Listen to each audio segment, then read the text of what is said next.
in darkness. Her expression turns distant, her voice becoming low and strange. This blood is drawn in a pattern of retribution. The one who splits it appeared later. They moved swiftly and furiously, numb to their own wounds. An enforcer who was drawn to the gunfire and witnessed the sacrilege, probably. As for this pattern, Bella points to a barely visible chain of scarlet droplets. It was made in a fury and desperation. The one who left it was wounded, but they did not flee. They fought back while they could, and then they retreated into the darkness. Kibella's eyes close and she falls silent. Then she exhales sharply and points a steel claw into the darkness of the maintenance tunnels, hidden within the walls of the shrine. If the attackers have escaped through the maintenance tunnels, we can send in the enforcers after them.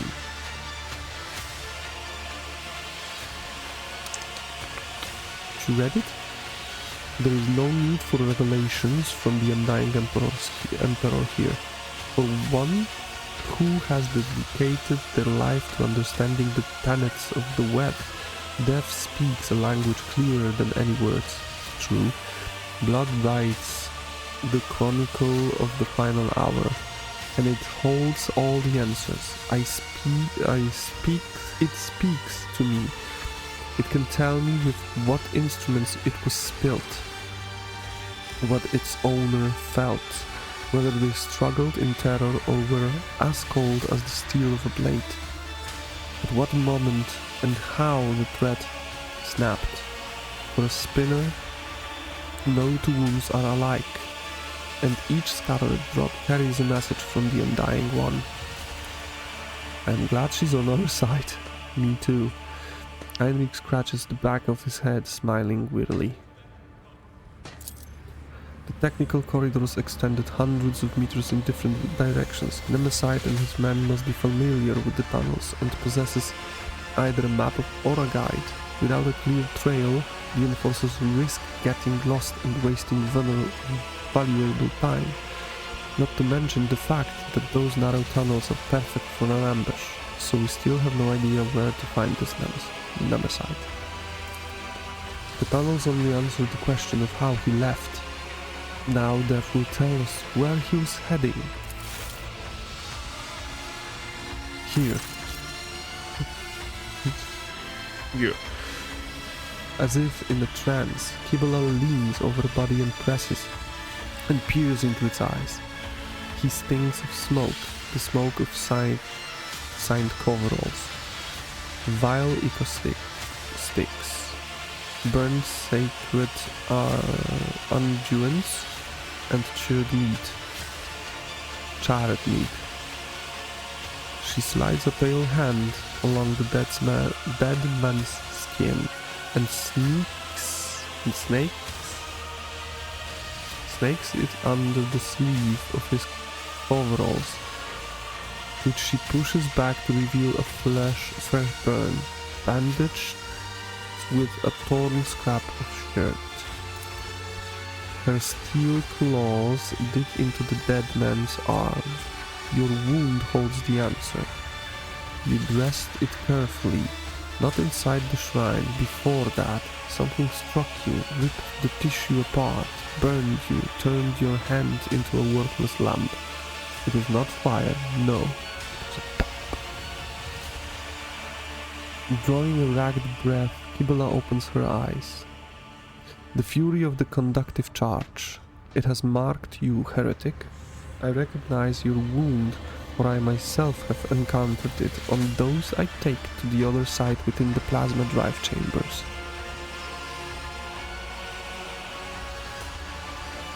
Are you certain? The Undying One has blessed me with the ability to see the truth in death. How can anyone doubt the revelation his blessing bestows? I don't know, the heretic maybe? I can say, if it's worth drawing conclusion based on a conversation with a corpse, but if it is, then I concur with the esteemed spinner's findings. The Infernus Master spits out the chewed up Ico stick and immediately produces another. All that about burns, the conductive charge and the smell of cheap Ico immediately made me think of plasma drive technical compartments. Makes sense to me. No, Domin Oscar, you must stay. You are the one that Nemesis has challenged, and those we hunt know you by sight. You will frighten away the prey, and we will lose the trail until the next tragedy occurs. Kibala's unblinkly gaze meets your own. So what do you suggest? I will go to the plasma drive chambers alone. I will track down the false champion and all who serve him, and I will prepare the grounds for your own hunt.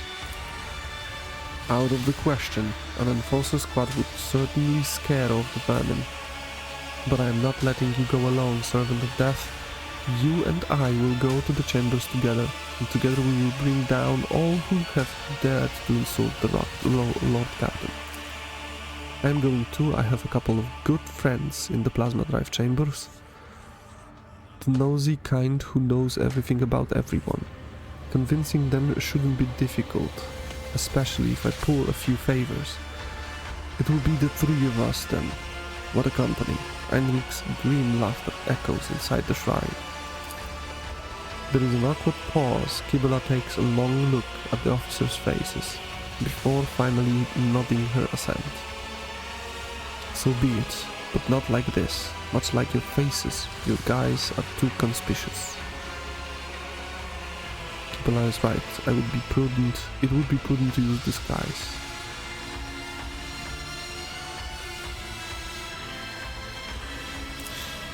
The enforcers will procure regular work clothes for us. We will carry only inconspicuous weapons that we can hide easily in our tool bags. It will help us blend in with the crowd.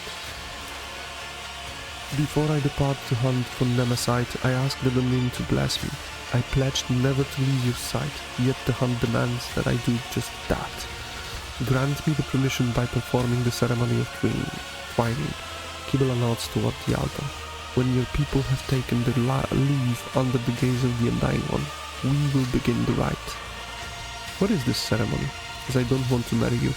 The rite of blessing for the sacred hunt. With it, the Domin casts their shadow over the path of carnage. Under your benediction, I will strike harder than tread more softly. Very well, let the ceremony commence.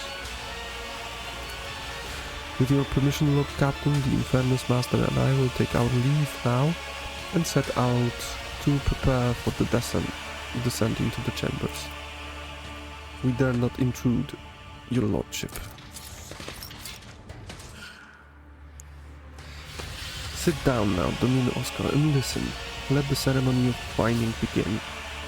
Using a finely honed blade, Kibala carves an intricate symbol into the floor. She then produces a small bundle wrapped in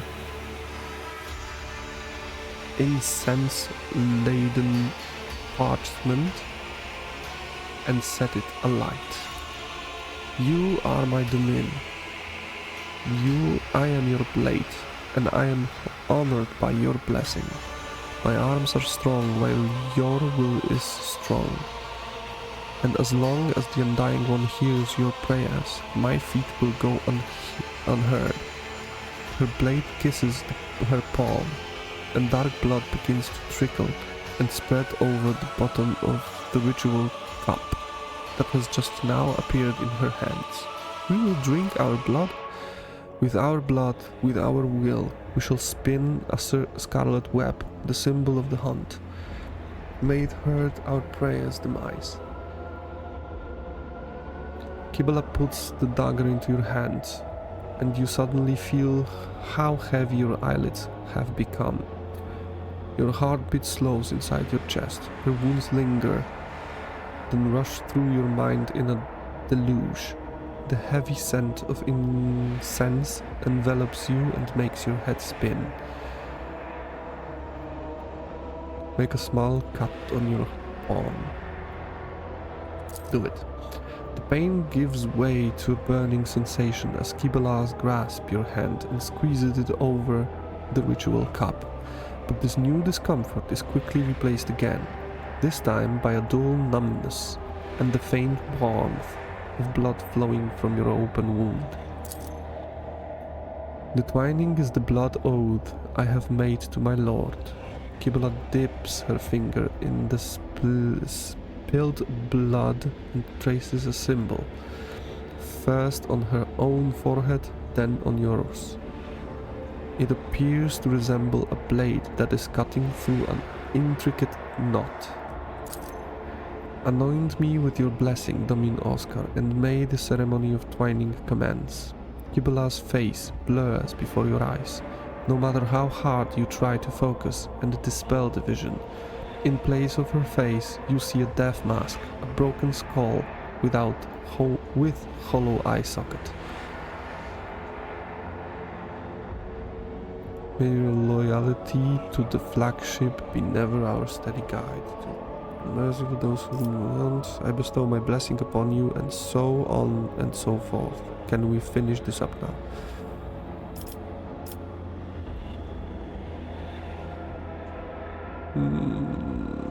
Those whom you hunt may be victims themselves. May your fury and resolve be unshakable. One who follows the thread of the web fights not out of rage, but with a mind as cold as stone. Nevertheless, rage can become a potent weapon in the hands of Punisher. I understand, Domin Oscar. I accept your blessing. Kibalat thinks for a moment. Your body cannot accompany us on this chase, Domin, but your spirit, there is nothing the spirit cannot do. The twining is complete. You and I are now bound by the blood oath. Think of me while I hunt, as will I think of you. Become a thought flowing through my mind. If the Undying One is gracious to us, he will send you dreams, and in those dreams you will see me. If he is more gracious still, those dreams will be truthful. Become a part of you. What does that mean? Your spirit will come with me to the plasma drive chambers while your body remains motionless. If the Undying One graces you, you will hear what I hear, see what I see. You will think my thoughts as if they were your own. But if you shout out to me, if you give me an order, I will not hear it. Only the ripples of your mind can reach me through the winding thread. Let us begin. You perceive a faint smile from beneath the dark mask. Kibala hands you the cup and begins tracing her finger around the bottom while whispering a prayer. Watch now, Domin Oscar. What does the seeing eye behold in the converging patterns of blood? She draws your attention to the symbols she has inscribed. You see shifting images in the blood. A spider crafting a fine web, blurred shadows that could resemble either a swarm of void rats or an enraged hound. Crossed blades, a card of the Emperor's Tarot. But as soon as your gaze lingers on any of them, reality bleeds through the fluid shapes. Soon your spirit will be able to follow me. I will bid the servants to carry your body to your chambers, where you will not be disturbed. Wait in silence and safety. For me, the hunt has begun. Really cool stuff. Kivala's footsteps fade away, melting into the same impenetrable darkness in which your consciousness is extinguished.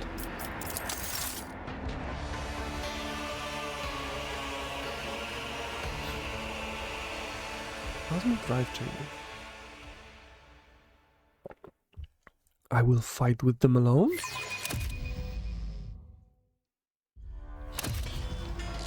Oh.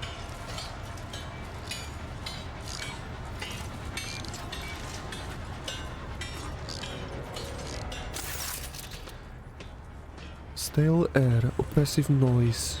The hum and whir of machinery drawn out all thoughts. This place rings with tension.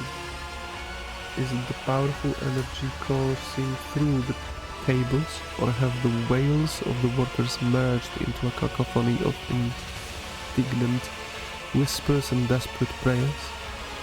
Lost, mired in petty troubles, unmindful of duty, their voices crack as if covered in rust, and their eyes are dimmed by the endless drudgery and lack of life here on the working decks of the Dominion's great ark.